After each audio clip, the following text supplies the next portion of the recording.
Di video kali ini kita akan bongkar, ya kan? Aku suka kali membongkar sisi gelap gitu. Kita membongkar sisi gelap atau perputaran atau income gereja. Tapi aku lebih banyak mungkin membahas gereja karismatik ya, gitu ya. Ini yang non karismatik mungkin ada sedikit, tapi aku lebih banyak bahas di gereja karismatik. Karena aku juga bagian dari gereja karismatik. Bagaimana kisah selanjutnya? Simak terus videonya sampai habis. Tonton sampai habis ya. Sebelum kita bahas ke income-nya atau perputaran uang ya, kita mau lihat dulu, kita klasifikasikan dulu ya jemaatnya gitu kan, mulai dari segi generasinya, mulai dari sekolah minggu, Sunday school, kemudian remaja, ada juga yang bilang junior church, ada yang bilang teens atau teenagers, kemudian pemuda-pemudi atau disebut youth, kemudian dewasa. Nah, dewasa ini kan ada bisa lagi nanti dia organisasinya di gereja itu, ada kaum wanita, ada kaum pria gitu. Kemudian generasi selanjutnya adalah opa-oma atau lansia, grandpa-grandma gitu. Nah, dari semua generasi ini kan nanti ada acaranya atau ibadahnya, itu pasti mempengaruhi income-nya, perputaran uangnya. Oke, kita langsung saja bahas income-nya, perputaran uangnya di gereja. Oke. Pertama kita mulai dari ibadah minggu. Misalnya jemaatnya kalau udah sekali, 2 kali, 3 kali ibadah, itu jemaatnya udah banyak lah, di atas 1000 biasanya kan. Kalau udah jemaatnya banyak, 1000, 2000, 3000, bayangkan ibadah rayanya aja nih, misalnya 2 kali 1 minggu, sekali ibadah misalnya 1000, 2 kali ibadah 2000 orang dalam hari minggu itu, dalam 1 hari minggu itu gitu kan. Belum lagi itu kan ibadah youth yang dewasanya kan, gabung opa-omanya yang youth juga di situ kalau hari minggu. Kemudian di waktu yang sama juga kadang ada sebuah gereja, misalnya ibadah jam 8, itu ada sekolah minggunya juga di ruang yang lain gitu. Income dari kolekte dari sekolah minggu ya. Kemudian kalau misalnya ini di minggu ya, ada juga itu nanti di hari lain. Misalnya contoh ibadah youth malam minggu, atau remaja teens juga itu di malam minggu atau di Sabtu. Nah, persembahan dari setiap ibadah itu kan masuk juga itu ke gereja. Kemudian kaum wanita atau kaum pria mungkin kalaupun nggak sekali seminggu ibadahnya, paling tidak sekali sebulan, kaum wanita atau kaum pria gitu. Kemudian yang kaum lansia, yang lanjut usia, kakek nenek, itu ada juga mungkin sekali sebulan ibadah mereka buat kegiatan lah gitu. Nah, setiap mereka buat ibadah itu kan ada kolekte, ada kan persembahan. Itu pasti, udah pasti dong. Itu untuk ibadah-ibadah rutin mingguan atau bulanan ya kan. Kita next nih. Kalau misalnya anak sekolah minggu, youth, kaum bapak atau kaum pria. Nah, ada lagi nanti namanya komsel. Ada nanti kebaktian tengah minggu gitu. Nah, komsel ini biasanya campur, ada pemuda campur yang orang tua. Yang penting itu komsel itu, sel-sel itu kan ada cabang-cabangnya atau sektor-sektornya. Persembahan ini juga akan dikumpul di dalam kas gereja, ibadah komsel-komsel itu. Oke, paham ya? Semakin banyak komselnya, jaringan komselnya, otomatis income-nya juga semakin banyak. Ditambah lagi nih, ini income tambahan kalau ada camping, retreat, ya kan? Nah, komsel-komsel ini buat camping, buat retreat, youth camp gitu kan, atau Sunday school camp. Kemudian tambah lagi apa? Ibadah pengerja. Kalau misalnya gerejanya udah besar, linknya, cabang-cabangnya udah di mana-mana gitu, itu pasti ngumpul para pengerjanya maksud saya. Para pengerjanya minimal sekali sebulan ibadah pengerja. Nah, ketika ibadah pengerja pasti ada persembahan, ada kolekte. Tambah lagi tuh, ya kan? Nah, jadi kalau di ibadah minggu kan ada persembahan mungkin mayoritas ya, pada umumnya kolekte 1, 2, ada yang 1, 2, 3. Kalau kolekte 1, 2 itu sebenarnya kecil. Persembahan 1, 2 yang kita tabung itu, yang kita kasih ke, yang dijalankan itu kan, datang ke kursi kita gitu kan, kayak ditagih gitu, itu kecil. Kebanyakan jemaat yang ngasih itu pecahan 2000 dan 5000.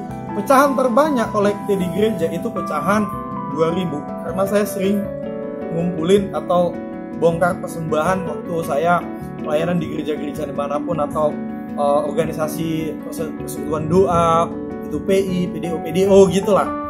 Nah, saya tahu pecahan 2000 paling banyak, apalagi di kampung. Mungkin pecahan 5000 urutan kedua dari pecahan yang agak besar. yang paling banyak pecahan 2.000, sedikit kalau dari kolektif. Jadi gereja karismatik pada umumnya persembahan yang besar itu yang didapat pihak gereja atau yang didapat pendeta, gembala sidang gitu, dari persembahan puluhan, ucapan syukur, kemudian buah sulung. Nah, yang itu gede. Bayangkan kalau jemaatnya ada pengusaha-pengusaha yang income-nya puluhan juta, ratusan juta dapat sebulan. 10% dari gajinya, UMK aja deh ya, misalnya di Jakarta tuh, di Jakarta atau Bekasi, UMK-nya 4 juta, 5 juta. Jadi jemaat yang ngasih perpuluhan kan, itu 10% dari 5 juta kan, 500.000. Kalau jemaatnya ribuan tuh yang ngasih perpuluhan setiap bulan 1.000 aja atau 500 aja.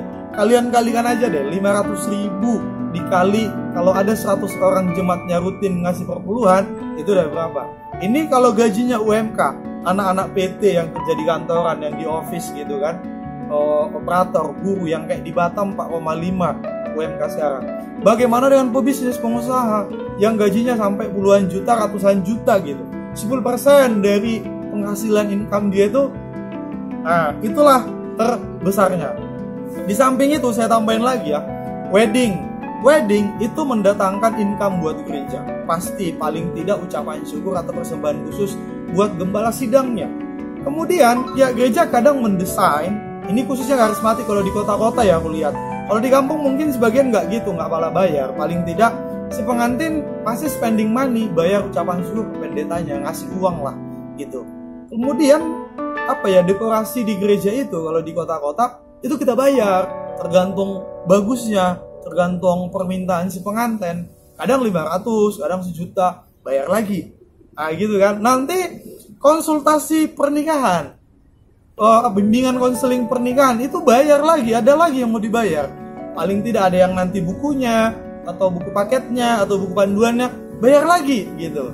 Ya semua serba bayar. Kemudian nih di bulan 12 nih, banyak income. Dari sisi personal pendetanya, itu dapat income ketika dia diundang sebagai pengkhotbah di acara-acara Christmas celebration. Jadi udah masuk Christmas season, coba tanyakan saudara kalian yang pendeta, itu menjadi bulan yang penuh kesibukan dan sekalian menjadi bulan datangkan income, bulan berkah lah gitu ya kan. Banyak income-nya di bulan 12, bisa jadi sampai ke Januari gitu. Itu Natal-Natal kalau dari sisi pendetanya, kalau dia diundang. Kalau Anda pendeta yang besar, pasti untuk dipanggil budgetnya pasti gede tuh, bisa jutaan sekali khotbah, puluhan juta, tergantung ya nama kalian, branding kalian. Kalau pendetanya udah gede, gerejanya besar, jemaatnya banyak, pasti amplopnya juga, PK-nya, istilahnya PK lah gitu, itu gede gitu. Kemudian kalau di Natal pasti, ini lebih sering aku lihat gereja non karismatik ya, ataupun karismatik tapi lebih banyak yang non karismatik. Kita mendatangkan cuan di situ kalau ada Christmas celebration, sewa tempat. Misalnya dari luar gereja, nyewa gereja itu kena cas gitu. Ada yang main patok, sekali Natal sekian gitu ada. Ada juga gereja-gereja yang non karismatik atau karismatik menerapkan seperti ini. Siap ibadah Natal, semua kolekte itu pihak gereja yang ambil gitu. Cuman mereka siapkan tempat, mereka yang bersihkan gedungnya, siapkan alat musiknya gitu. Ada juga memang sistem bayar. Sekali Natal, acara ibadah Natal dari PT, entah dari komunitas, bayar sekian. Ada yang main patok, ada juga. Banyak lah, itu di income kalau Natal. Belum lagi pertemuan-pertemuan, misalnya ada organisasi Kristen, persatuan-persatuan gereja buat di situ, ibadahnya di situ, kolektenya otomatis dong kalau nggak di pihak gereja, kalau nggak dikasih organisasi itu. Paling tidak adalah mendatangkan income buat mereka. Jadi kesimpulannya dari semua kegiatan-kegiatan gereja itu, khususnya yang karismatik, banyak mendatangkan uang. Kemudian kalian lihat pendeta besar yang gerejanya gede, duitnya banyak, dan dia juga punya mobil, tinggalnya di perumahan elit. Ya jemaatnya paling banyak itu yang datang naik ojol gitu kan, naik transportasi ojol, ada yang jalan kaki. Tapi pendetanya lihat tuh, mobilnya Fortuner lah, ya kan, Alphard lah, yang udah ratusan juta, miliaran. Ditambah lagi nih, saya hampir lupa, saya tambahkan trip perjalanan ke Yerusalem atau ke Israel. Nah ini mendatangkan cuan. Otomatis dong gereja yang besar punya kerjasama dengan tour and travel yang bergerak di bidang perjalanan rohani ini, yang ke Israel, Yerusalem. Kalau dia udah langganan ke satu travel, dia akan dapat komisi dari situ. Jadi kita nggak heran bisa satu keluarga berangkat di sana karena dia udah banyak membawa customer jemaatnya gitu. Mungkin dapat diskon atau dapat free. Misalnya 10 jemaat diberangkatkan dapat 1 jatah free. Bisa dia jual lagi tuh, si pendetanya yang jual, atau dapat keluarganya tuh. Nah gitu. Jadi memang di situ kita bilang gereja zaman sekarang itu jadi ladang cuan, jadi ladang bisnis, khususnya di gereja-gereja karismatik ya, itu lebih besar. Hingga saat ini saya memang bisa dibilang agak menyesal. Dulu ditawarkan saya sekolah pendeta, saya nolak karena lihat di kampung pendeta miskin kebanyakan. Tapi setelah saya ke kota, saya lihat pendeta-pendeta yang udah gede gerejanya, jemaatnya banyak, itu duitnya bisa sampai ratusan miliaran rupiah bos. Gak miskin, tinggal di perumahan elit, mobilnya bagus, elit lah, mantap lah jalan-jalan ke luar negeri, ke Israel, ke Singapura, kemana-mana gitu. Nah dari situ aku lihat, wah cuan juga ya gitu. Dari sini nanti dari gereja, income-nya ini bisa diolah ke bisnis lain, tapi nggak jauh-jauh dari dunia pelayanan. Contoh sekolah, buat yayasan, panti asuhan, STT, sekolah tinggi teologi ya. Nah di next video nanti aku akan gali lebih dalam ini. Buat kawan-kawan yang minat sekolah teologi ya, yang mau minat pendeta, gimana menurut kalian? Cuan nggak? Menjanjikan nggak prospek ke depan ketika Anda jadi pendeta dan punya gereja sendiri? Karena karismatik sistem pemerintahannya itu kurang lebih kayak kerajaan, dinasti. Kakek turun nanti ke anak, turun ke cucu gitu kan. Nggak ada sistem periode-periodenya, ya seumur hidup. Sistem dinasti kerajaan. Buat kalian yang lagi sekolah teologi sekarang, coba pikir, mau mengarah kemana nih? Non karismatik atau mau ke gereja karismatik yang lebih cuan? Nah, gitu loh. Cuman saya melihat agak banyak penyimpangan sebenarnya, karena mereka melihat jemaat itu, gereja itu jadi sebuah ladang bisnis. Jemaat adalah ladang bisnis. Jemaat adalah customer. Jemaat adalah kolega bisnis kita. Gitu. Ini dari sisi uangnya dulu. Nanti di video selanjutnya mungkin aku bongkar sisi gelapnya, ya yang berkaitan dengan karakternya, attitude-nya segala macam. Jadi coba kalian pikir, gimana kira-kira jadi pendeta yang punya gereja karismatik? Menjanjikan bukan? Kalian mau jadi pendeta gereja karismatik? Dari sekarang sudah bisa kalian pikirkan. Cuan di mana-mana.